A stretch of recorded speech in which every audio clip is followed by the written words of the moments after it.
Hi guys, we have reached the final part of the Umbrella Mouse. So we have just seen they've invaded the camp really. They saved all the animals, but now the camp has exploded after a huge fire.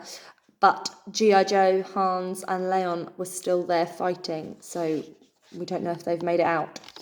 Chapter 27 then is called The Choice. On their return to the hollow under the fallen tree, Noah's Ark celebrated their friend's rescue, with Madame Fassade and Henri recounting what had happened long into the night. Hailed as a hero, Pip's cheeks glowed scarlet and pink as the woodland creatures threw her into the air, and soon tales of the little umbrella mouse and the great escape spread far and wide, inspiring courage in all animals fighting for freedom from Hitler's snare. Reunited with the umbrella, Pip felt a great cold struggle she had not experienced before. In the beginning, all that mattered was that she and the umbrella reached Gignazy, just like Mama and Papa had wanted. But now, it wasn't so simple. Not only had the war taken everything from her, it had changed everything she knew. It had shown her the kindness and the brutality of animals and human beings. She had seen cruelty and bravery, selfishness and self-sacrifice, and to live the same life inside the umbrella now made little sense to her. But she was an umbrella mouse. She also belonged in Gignazy Museum with the only family she had left in the world. As the days passed, Leon, G.I. Joe and Hans did not come home, and a silence fell on Noah's Ark. None felt more sorrow than Pip, who had lost too much since the bomb had hit James Smith and Sons. Without Hans, she had never felt more alone, and the journey to the Umbrella Museum seemed impossible. Her heart throbbed with guilt every time G.I. Joe and Leon entered her mind, wishing she could have done something to save them. To leave Noah's Ark and travel to Gignazy now felt like a betrayal. One breakfast a few days after their return, the bullfinch operating the crystal radio concealed in the leafy upper boughs of the hollow looked up and ripped the headphones from his silky black and coral head. "Madame Fassade!" he cried, urgently fluttering to the ground and handing the hedgehog a scribbled note. "I have an important message from Bernard Booth." "Let me see," Madame Fassade said, poring over the message with twinkling eyes. "C'est sensationnel," she smiled broadly. "Our umbrella mouse is being awarded the George Cross for acts of the most conspicuous courage in circumstances of extreme danger." A little cry of delight echoed from the woodland creatures, and clapping their feathers and paws together, they turned to the little mouse, with pride glimmering across their faces. Warmth spread over Pip's fur as she looked at her new friends, recognising the flame for freedom burning inside them, and knowing only capture or death could tear them apart. She still couldn't believe Hans, Leon and G.I. Joe were really gone, and gazing at her umbrella, she felt the right decision thump in her heart. "Madame Fassade," Pip said, stepping away from the umbrella, "I want to stay with Noah's Ark and fight with you until the end of the war." "But what about your umbrella, ma petite chérie?" Madame Fassade said, blinking with surprise. "I am the last surviving Hanway mouse of Bloomsbury Street, and I must honour all the other Hanway mice before me, and get my umbrella and myself to the museum in Italy where it belongs, with my mother's family. But I owe it to all future umbrella mice to fight so that they can live in a free world, and I can't leave you when I know I can help end the war that's taken Hans, Leon and G.I. Joe from us." "You are forgetting something, chérie," Madame Fassade said, wrapping her paw around Pip's shoulders and drawing her close. "We are your family too, and we must not lose hope that our friends will find their way back. It was a terrible night we will never forget, and you showed great courage. We'll need it more than ever if we're going to win this war. I know they were very proud of you, as are we." The woodland creatures nodded in agreement. "Of course, after everything you have done for us," the hedgehog continued, "we will help you get to Italy whenever you wish.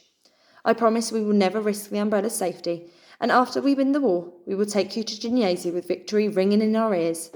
And the Allied armies are moving fast. We do not think it will be much longer before we battle for Paris and free her from the Axis snare. Then all roads lead straight to Berlin, and Hitler will fall. Finally, the war will be over, and the world will be free. There are more adventures waiting for us, you'll see, and you'll love Paris. It's the most beautiful city in the world. But we don't know who will win the war." "You must have faith that good will triumph, ma petite chérie. Otherwise, what are we fighting for?" Pip looked into the faces of Noah's Ark, and every creature smiled. What she was sure had been an ending had suddenly turned into a new beginning. Chapter 28, Survivor. Deep in the wilds of the Ventoux Mountains, bony men dismantled the remains of the southern border of the Nukta naval camp, carting the ruins across the barbed wire enclosure under the malevolent gaze of Nazi guards. Swept aside, the burned remains of rats and birds tumbled together past the tattered shoes, shuffling along the ground, and merged into a large pile of cinders and ash. Shovelled into a wheelbarrow, a small feathered body landed on the debris with a thump. Its amber eyes snapped open and darted fearfully from left to right, its heart thundering beneath its ribs. Gasping for air, the bird mustered all the strength it possessed, and stretching its blistered wings, leapt unsteadily into the air, leaving a trail of soot lingering on the breeze as it turned for home. So a bird survived. Was it G.I. Joe or was it Leon? Okay, that's the end. That's the end of the Umbrella Mouse. I'm just going to read you. I'm going to find you a bit because it says about who the characters are based on and things. It's really interesting. Let me find it for you.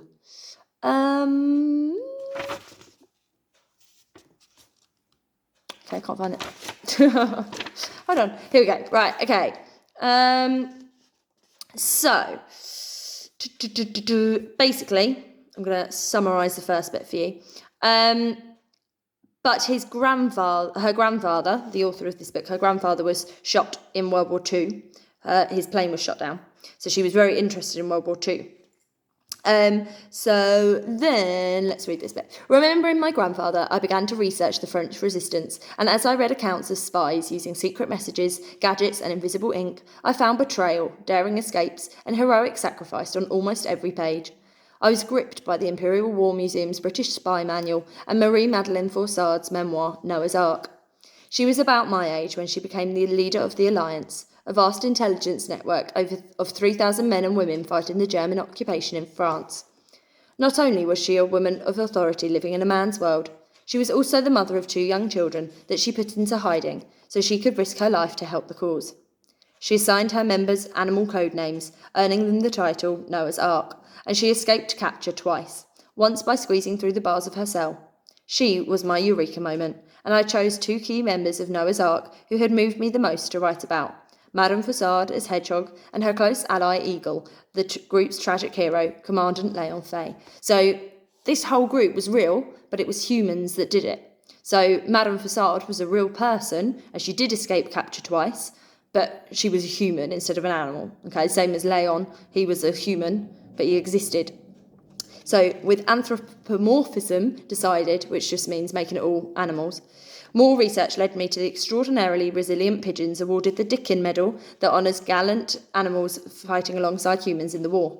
On reading Peter Hawthorne's The Animal Victoria Cross and Evelyn Lechain's Silent Heroes, a wealth of real-life animal heroes suddenly emerged, and as well as G.I. Joe and Bernard Booth's armies of pigeons in London, Dickin also belongs to this group.